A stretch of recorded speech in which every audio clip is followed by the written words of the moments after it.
I told you that there was an unofficial competition which followed very few WCA procedures, no judges, no stack mats, head-to-head, and a different metric than average of 5 to measure the solvers, but this competition still drew in the likes of Yiheng Wang, Felix Zemdegs, and Timon Goloshinsky to compete.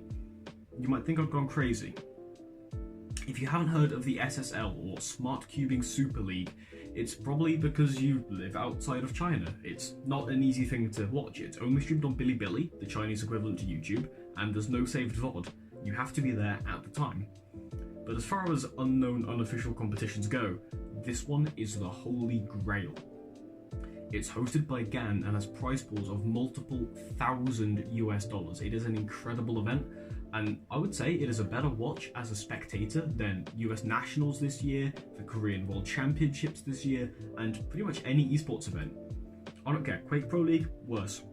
Overwatch League, worse. I watched the Blast Major Paris, CSGO, worse. Oh, and this isn't a new thing. This was its second season. Okay, so first off, I want to explain this tournament and the format to you, and then share some of the day 2 highlights with you, which, I mean, you probably haven't seen with the exception of maybe Yiheng Wang's incredible solve.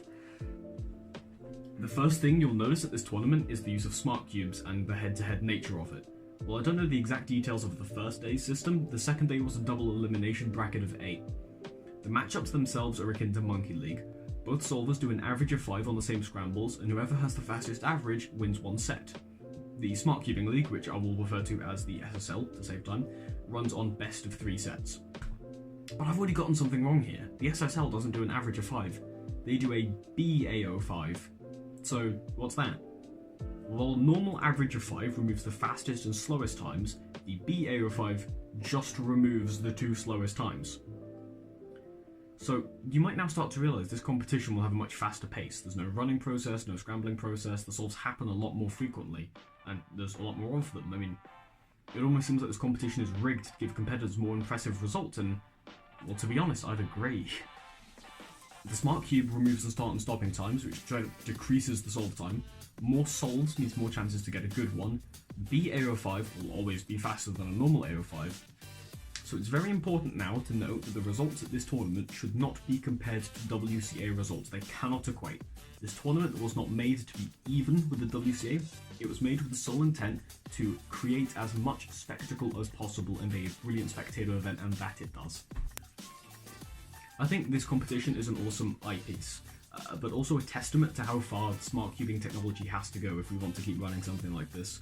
It's a great proof of concept, and by far the best spectating cubing event I've ever seen. I mean, I think it could even appeal to non-cubers, which is something that normal competitions really just don't. But it was still riddled with issues. Felix had a DNF solved because the smart cube didn't realise it was solved. He had a solved cube, but the smart cube display looked like this. There were pauses while the app was broken and needed to be quickly fixed. There was a significant amount of lag on the live reconstructions, and small technical quirks like the solver on the left being blue and the solver on the right being red. But when it displays both the solver's times after the solve, the faster time will always display on the left in blue, so sometimes the solver on the right will switch to blue and then switch back. It was kind of confusing. There was also one funny technical bug where Bo Fang Zhang got an AUF lost last layer skip, right? It was an RU to insert into absolutely nothing. The software didn't recognise the cross being solved until the absolute end, and gave Bo Fang a first pair, second pair, third pair, fourth pair OLL skip, and a 1 move PLL, which is interesting considering he literally had 0 moves, like he didn't even AUF, but it still threw a move into PLL for some reason. Interesting. So with all of that said, I want to show you some of the absolutely incredible highlights that I captured on the second day. There is a question here about ethical content. Am I using these guys' solves unfairly, stealing their hard work and grind to get this good, and putting it under my channel? Ultimately, that's for you as the viewer to decide. If you think this is transformative enough content, I will credit the solvers in each clip, and I will try to talk about each clip afterwards to try and make it as transformative as possible. I don't want to just steal other people's content, but I mean, some of these solves, there's not much you can say. They just kind of speak for themselves. So I'll go through in chronological order, although trust me, it does reach a peak at the end, so hang around. Although before we jump straight into the cool highlights, I would like to mention one cool thing that I found out from kicking around in the Chinese community on Bilibili for a minute, which is that we have nicknamed Felix Faz. In the Chinese community, he's nicknamed God Fei. I just think that's cute. Moving on. This is Ru Hongzhu getting the first 3 of the finals bracket, and I want you to pay attention to the solver camera, not the replay. Look at this Z perm. That is absolutely gnarly. I'm going to probably actually replay that. Take a look at that. This solve here is the solve where Felix Zemdegs had a hardware issue, or a software issue, I suppose, that caused him to DNF the solve, even though he did actually finish the solve. 我说单色底选手，我们看看飞神会不会能在6色底中有更好的解法。哦，我看到了绿红的标态。 As you can see, his cube is solved and he's confused as to why the system is not working. And if we fast forward ahead, the solve is entered in as a DNF. This is the solve where Bofan Zhang, sat on the right, was able to get a last layer skip. And I want to show you the solve before I show you the reconstruction absolutely just not working. So you can see here the automatic reconstruction. It has the scramble, and when you go and look at the steps, everything is skipped except for cross and PLL, which had one move in it apparently, despite, if you watch the replay, the last layer skip being AUF-less. This is Yiheng Wang getting a 3.9, and this marks the beginning of the kid going on an absolute tear. We fast forward here to just 2 solves later, you can still see the 3.9 up there, where he beats his 3.9 with a 3.8. He was absolutely going on one. He started an incredible streak that would continue past this, although I would like to mention this little clip here of Felix and Yiheng just being mates. We are blessed to have this footage.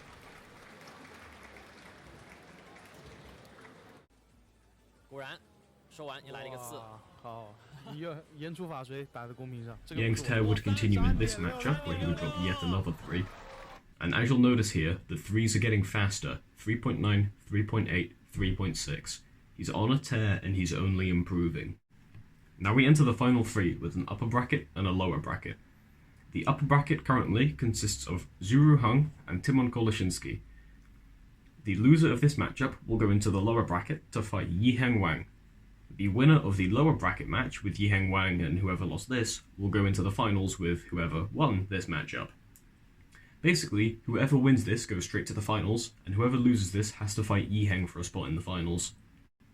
And this was a pretty good matchup. I mean, it's an absolute clash of styles. Ruheng is known for turning very fast, but not particularly caring for efficiency, even using G-pumps that are over 20 moves when he feels like it. And Timon is known just for his efficiency. Timon was not planning on backing down though. Set 1, solve 2, he dropped the 3 of his own. And he also did not react at all. Look at this man, he is cold as ice. It was also worth noting that Timon was sick for his stay in China for this competition. He had a nose blocker in for half the competition and he was coughing all the time. To be able to perform this well while ill is impressive. Either way, Timon would take the 3 and snowball it into a full 2-0 win against Ruheng, very convincing. So Ruheng now has to play Yiheng for a chance to fight Timon again in the finals. Although Yiheng had no plans on relenting and basically replicated what Timon did. On set 1 solve 2, he dropped the 3 and then snowballed that into a convincing 2-0 victory against Ruheng. The difference was he made sure to one-up Timon by getting a better 3. So, with Ruheng getting absolutely dunked on twice in a row, the finals are set. Yiheng Wang versus Timon Kolashinsky. West versus East. Young but not as young versus very young. An interesting note is that unlike Ru Hongzhu, who had the clash of styles where he was a fast turner but not as efficient, both of these solvers are very efficient but for different reasons. Timon of course uses a lot of pseudo in F2L, whereas Yiheng Wang just has absolute 5-head genius pair selection that allows him to just save moves. Either way, since Yiheng came in through the lower bracket, he needs to win through a bracket reset. If you don't know what that is, that's fine, I'll explain it real quick. Basically, if Timon wins, he is the winner. If Yiheng wins, say 2-0 or 2-1, either way, it will force a bracket reset where they will then go back and play again, and the winner of that will be the grand final champion. Basically, Timon only needs to win 1 match, but Yiheng needs to win 2. And coming out the gates on the first set, Yiheng is absolutely tearing into Timon. He's averaging a flat 5.0, while Timon is dropping 5.6, 5.7, 5.8. He is consistently ahead. Timon is able to pull ahead on the 4th solve, dropping a comfortable mid-4, which Yiheng answers with a 5.2. Now, it's very unlikely, but with a good solve here that's significantly better than the solve that Yiheng gets, Timon can win. 提蒙沉底看一下 OP 4.33，哇！ Bang, a 4.3 gives Timon a good chance, but it's not guaranteed. We'll have to wait and see what Yiheng does. 强大的能力和强大的心脏，看一下帅帅能否给出回应呢？ And that's a good solve from Yiheng. Nobody knows who has 看 won. 一下最终的结果，王一恒4.89，0.01，我的天哪！ And the winner is Yiheng by 1/100th of a second. The same margin through which he lost Worlds, he's won his first set against Timon. Okay, that's kind of a lie, actually. He needed to win by... He needed to be 0.02 faster to win Worlds because Max had a better single. But look, don't let the truth get in the way of a good story, okay? Either way, riding off from the victory of this first set, Yiheng would start out the second set explosively. I would feel rude commenting on this. I'm just gonna let the solve play out. 马上就开始了，来到一个白底飘摇，这边是4.666，又见到了一个4.666，大家可以上，感觉哇！2.73秒，全体起立。I'm just gonna replay Timon's reaction for you there. It's really entertaining. 6大家可以上，感觉哇！2.73秒，全体起立，全体起立。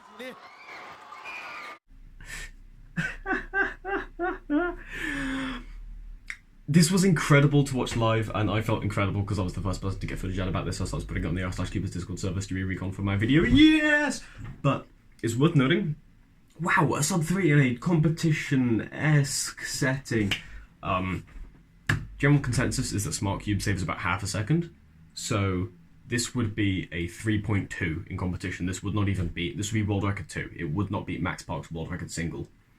So, well, you see, this would not even be world record, even though it's a 2.7, which is bordering in on a mid-2. You see now, this competition is brilliant at one thing, which is generating spectacle, and I like it for that. Either way, considering that the BA05 format they use basically takes the 3 fastest solves in an average and takes the mean of them, this win was basically guaranteed for Yiheng, so he snowballs that into a second set win against Timon, which forces a bracket reset. Now we're into the actual Grand Finals match. The winner of this actually wins. And in the first set of match 2, nothing particularly special happens. Yiheng is just consistently faster than Timon, which means Yiheng wins 3 sets in a row. And now Timon, he has his back up against the wall. He's played 3 sets, he's lost 3 sets. He needs to win 2 in a row now if he wants to win, and Yiheng just needs to win 1. Yiheng has the advantage. If Yiheng just wins 1 more set, he wins $10,000 for first place, as well as another $1,000 for the fastest solve. As we reach the last solve of the second set of match 2, Yiheng's times look shaky. Maybe it was nerves, knowing that he could win. Maybe he was just getting unlucky solves, or wasn't finding anything good, or he was picking the wrong pairs. But on the 4th set, by solve 4, Timon had dropped nothing but 4 second singles, and Yiheng had 2 4s, a 5 and a 6. Let's watch the 5th solve. Timon 这边的平均成绩是4.2、4.3和4.5。王一恒是4.3、4.8，所以说王一恒想要获胜的话，应该是要来到3秒，我觉得才可以获胜的。对，那就能够拿下。好的，那么恭喜 Timon。 This solve here confirmed that Timon was still in the finals. And it pushed it into match point. Whoever won this set won the tournament. I think we talk about the importance of momentum in pretty much anything, whether it's traditional sports, esports, cubing. It's not to be underestimated. It really takes something to come back from being behind and being stuck in a rut, and it's very difficult to stop somebody who's on a roll.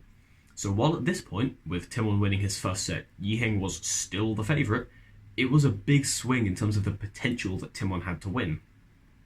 Yiheng had been demolishing this tournament. He was dropping 3s like nobody's business and a 2 when it really mattered, which was able to lead him into winning 3 consecutive sets against Timon. But Timon had broken Yiheng's hot streak. Timon wasn't the favourite, but he could put up a fight.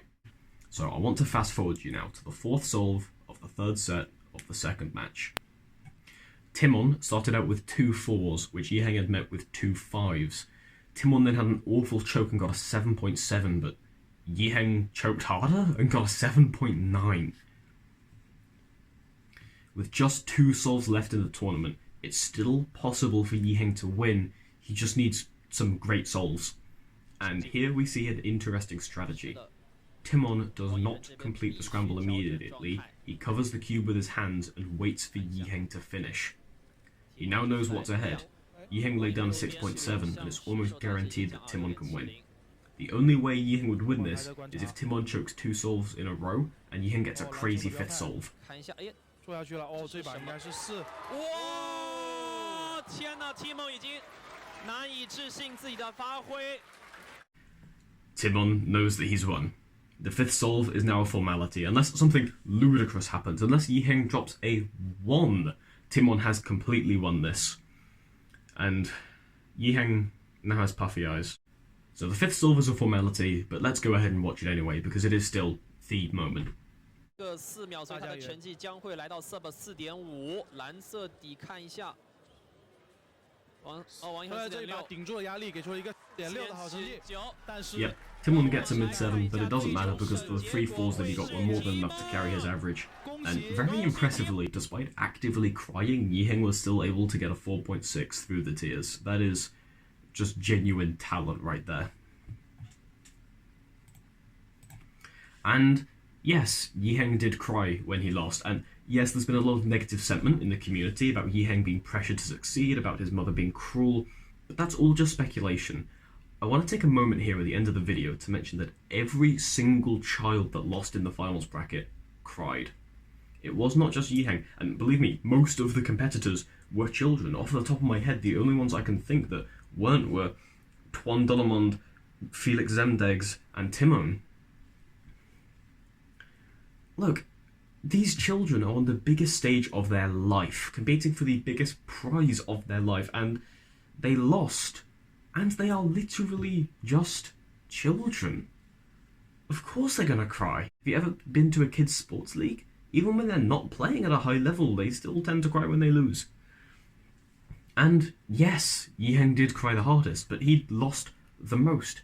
He was in the finals, he just needed 1 more set, he had an incredible run, 3 consecutive set wins, a sub 3, and he wasn't able to close it out.